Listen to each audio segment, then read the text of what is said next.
বৌমা শাশুড়ির এই ঝগড়ার প্রধান কারণ হচ্ছে জেনারেশন গ্যাপ, ঠিক কিনা? শাশুড়ি এক জেনারেশনের আর বৌমা আরেক জেনারেশনের। শাশুড়ি ভাবে একরকম, বৌমা ভাবে আরেক রকম। শাশুড়ি চায় বউর উপর খবরদারি করতে, বউ চায় শাশুড়ির উপর খবরদারি করতে। এই ডমিনেটিং এর কারণে কিলাকিলি আছে না নাই? আহা, এটা ঠিক না। আমার শাশুড়ি মায়েরা যারা আছেন, প্রথমে শাশুড়ি দিয়ে শুরু করি। আমার মাইকের আওয়াজ যে ঘরগুলাতে যায়, আমার শাশুড়ি মাদেরকে বলবো, বউদের উপর অত্যাচার করবেন না। ছেলেরে প্রশ্ন করে, তোর কাছে তোর বউ বড় না আমি বড়? আছে না নাই? এটা একটা প্রশ্ন হইল। তোর বউ বড় না আমি বড়? দুইজনেই বড়। তো এক ছেলে সুন্দর উত্তর দিছে, আমার কাছে ভালো লাগছে উত্তরটা শুনে। এক মা প্রশ্ন করছে, তোর এতদিন আমি লালন পালন করে বড় করলাম, জীবন যৌবন তোর জন্য শেষ করলাম, আজকে বউ পাইয়া বউ তোর আপন হয়ে গেল? এবার ছেলে উত্তর দিছে, মা, আমার মুখ থেকে মা ডাক শোনার জন্য তুমি কি কষ্টটাই না করছো জীবনে। 10 মাস আমারে পেটে ধারণ করলা, খাইতে পারো নাই, বমি করছো, খালি ওষুধ খাইছো, তোমার পেট কেটে আমারে বের করা হয়েছে, 2 বছর আমারে দুধ খাওয়াইছো, পেশাব পায়খানা পরিষ্কার করেছো। বয়স যখন 3-4 তখন তোমার আমি মা ডাকছি, এই মা ডাকটা শোনার জন্য তুমি এত কষ্ট করছো। আর আরেকবারের মাইয়া এই ঘরে আইসাই তোমার মা ডাকা শুরু করছে। যেই মেয়েটা তোমারে মা ডাকে সে আমার আপন হবে না কেন মা? ঠিক কিনা? এই মা ডাক শোনার জন্য তুমি এত কষ্ট করলা, আমার লালন পালন করলা, 10 মাস পেটে ধরলা, পেশাব পায়খানা পরিষ্কার করলা, এরপরে মা ডাক শুনতে পারছে। আর আরেকবারের মেয়ে জানা নাই চিনা নাই এসেই তোমার ডাকা শুরু করছে মা। তো যে আমার মারে মা ডাকে তার স্থান তো আমার কলিজায়, ঠিক কিনা? শাশুড়ি আম্মারা যারা আছেন, প্লিজ বৌমাদেরকে কষ্ট দিয়েন না। অনেক শাশুড়ি আছে পান থেকে চুন খসলে রেগে যায়, পদে পদে স্ত্রীর ভুল ধরে, বউয়ের ভুল ধরে, আছে না নাই? এটা করবেন না। সে তো নতুন, আপনার অনেক এক্সপিরিয়েন্স হতে তার সময় লাগবে, তাকে সময় দিন, তাকে ভালোবাসুন, ঠিক কিনা?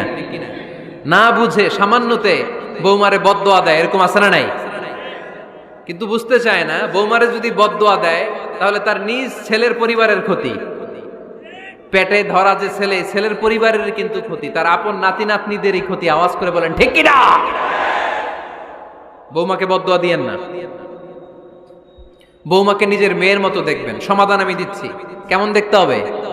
নিজের মেয়ের মতো। নিজের মেয়ে সকালে ঘুম থেকে ওঠে 11টা, ওইটা সমস্যা নাই। বৌমা কেন উঠলো না, ওইখানেই ঝামেলা, আছে না নাই? মেহেরবানি করে আপনার বৌমাকে আপনার নিজের মেয়ের মতো দেখেন। নিজের মেয়েরে যেমনি আদর করেন তাকেও অমনি আদর করেন। আপনার বৌমারে যদি আপনি কষ্ট দেন, মনে রাখবেন আপনার নিজের মেয়েটাও আরেকবারের বউ হয়ে কয়েকদিন পরে যাবে। আপনি যা যা করবেন আপনার মেয়েকেও তারা ওই রকম কষ্ট দিয়ে বাড়িতে ফিরিয়ে দিবে। চিল্লায় বলেন ঠিক কিনা? খবরদার, টিট ফর ট্যাট। ইট্টি মারলে পাটকেলটি খেতে হয়। এজন্য শাশুড়ি আম্মা জানারা যারা আছেন, বৌমার সাথে খারাপ আচরণ করবেন না মেহেরবানি করে। তাকে আপনি কষ্ট দিলে আপনার নিজের মেয়েটাও আরেক বাড়ির বৌমা হবে, সেও ওই বাড়িতে এই কষ্টগুলো ভোগ করবে। এগুলো যখন আপনি শুনবেন তখন আপনার চোখ দিয়ে পানি পড়বে কি পড়বে না? পড়বে। এবার আসেন বৌমার কথা বলি। বৌমা যারা আছেন মেহেরবানি করে, বৌমা যারা আছেন মেহেরবানি করে আপনার শাশুড়ি আম্মাকে নিজের মায়ের জায়গায় রাখবেন। আপনার বাড়ি ছেড়ে নতুন বাড়িতে আসছেন, তো এটাই তো আপনার বাড়ি। আপনার মা রেখে দিয়ে নতুন মা পাইছেন, এটাই তো আপনার মা। তো ওনাকে মায়ের জায়গায় বসাতে আপনার সমস্যাটা কোথায়? বৌমারা খেয়াল রাখবেন, আপনি আপনার শাশুড়ির সাথে যে আচরণটা করতেছেন, আপনার শেষ বয়সে আপনার ছেলের বিয়ে দেওয়ার পরে যে বৌমাটা আসবে ওই আচরণই আপনাকে ফিরিয়ে দিবে। The nature has its own return. প্রকৃতির একটা মাইর আছে, এটা শেষ মাইর, এটা শেষ খেলা। প্রকৃতির খেলা বড় খেলা। আপনি আপনার শাশুড়ির সাথে যে আচরণ করবেন, আপনার শেষ বয়সে আপনি একদিন শাশুড়ি হবেন, এটা মাথায় রাখবেন। ওই আচরণই আপনি ফিরে পাবেন। আওয়াজ করে বলতে হবে ঠিক কিনা? এজন্য 9 নাম্বার পয়েন্টস হচ্ছে মিউচুয়াল রেসপেক্ট। সবাই যেন সবাইকে ভালোবাসি। দোষ ছাড়া মানুষ নাই। সবার দোষ আছে, আমরা যেন একে অন্যের দোষ না খুঁজি। বৌমারা, আপনাদের কেন যদি আমার মাইকের আওয়াজ যায়, অল্প কিছু টেকনিক অবলম্বন করলে আপনি আপনার শাশুড়ির মন জয় করতে পারবেন। শাশুড়িরা আসলে বেশি কিছু চায় না, আগের জামানার মানুষ তো, এদেরকে ওইভাবে হাত করতে হবে। মাঝে মাঝে একটু শাশুড়ির মাথায় তেল দিয়ে দেন, চুলে তেল দিয়ে দিবেন আর কি, মাঝে মাঝে চুল আশ্রয় দিবেন, এগুলো কিন্তু খুব পছন্দ করে শাশুড়িরা। ওনার প্রেশারটা একটু মেপে দিবেন, ডায়াবেটিক্সের ওষুধটা খাইলো কিনা সময় মতো খোঁজ নেবেন, কি পছন্দ করে খেতে একটু রান্না করে দিবেন।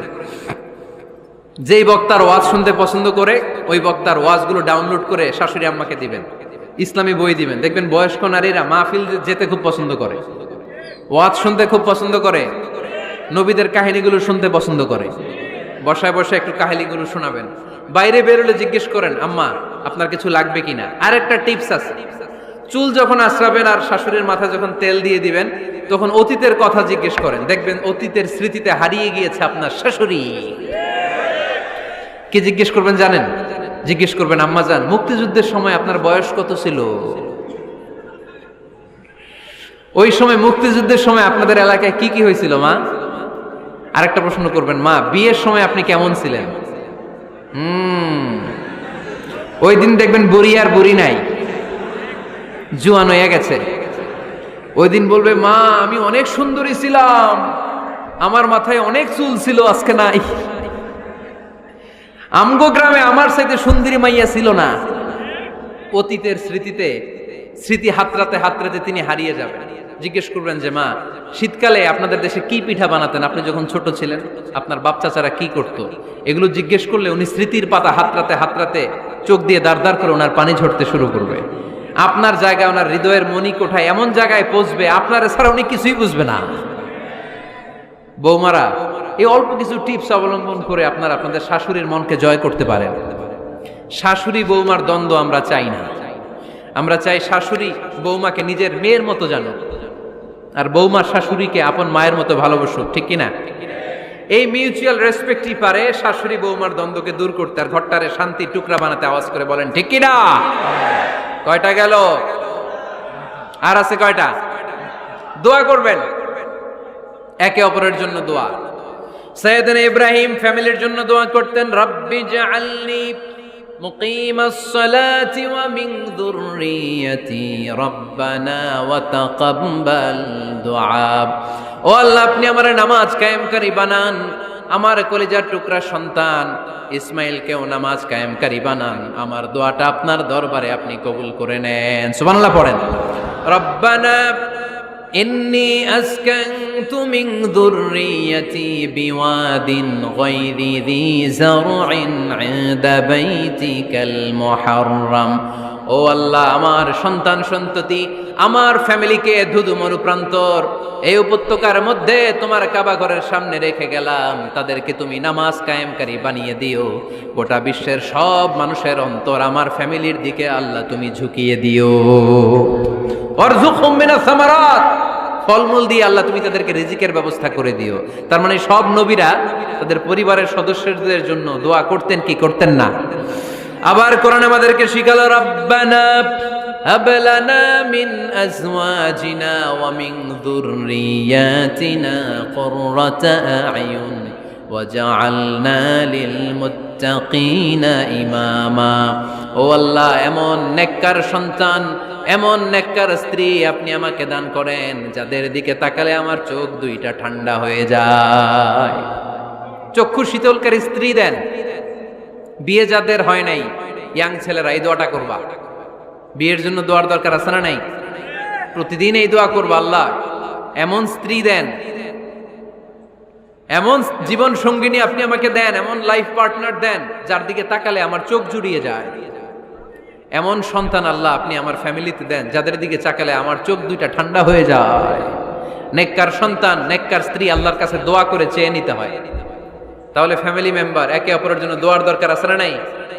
বাবা দোয়া করবে ছেলের জন্য, ছেলে করবে বাবার জন্য, মা দোয়া করবে মেয়ের জন্য, মেয়ে করবে মায়ের জন্য, ভাই করবে বোনের জন্য, বোন করবে ভাইয়ের জন্য। দোয়ার দরকার আছে না নাই? দোয়া করবেন সবাই সবার জন্য। এই যে কোরআনের বঙ্গানুবাদ পাওয়া যায় না এখন, কথা বলেন। স্মার্টফোন আছে কার কার দেখি? হ্যাঁ, কারা কারা স্মার্ট দেখি? হাজার হাজার স্মার্ট, মাশাআল্লাহ। এই স্মার্টফোনের ভেতরে আল কোরআন নামে বাংলায় কোরআনের একটা অ্যাপস পাওয়া যায়। কথা বলেন, পাওয়া যায় কি যায় না? আজকে থেকে এই অ্যাপসটা ডাউনলোড করে প্রতিদিন 1 আয়াত 2 আয়াত 3 আয়াত করে পড়া শুরু করে দেন। বাঁচতে হলে পড়তে হবে, বাঁচতে হলে জানতে হবে, ঠিক কি না? এই স্লোগান আমাদেরকে শিখায়। এই স্লোগান তো আল্লাহ, এই স্লোগান দিয়েই তো আল্লাহ কোরআন শুরু করছে।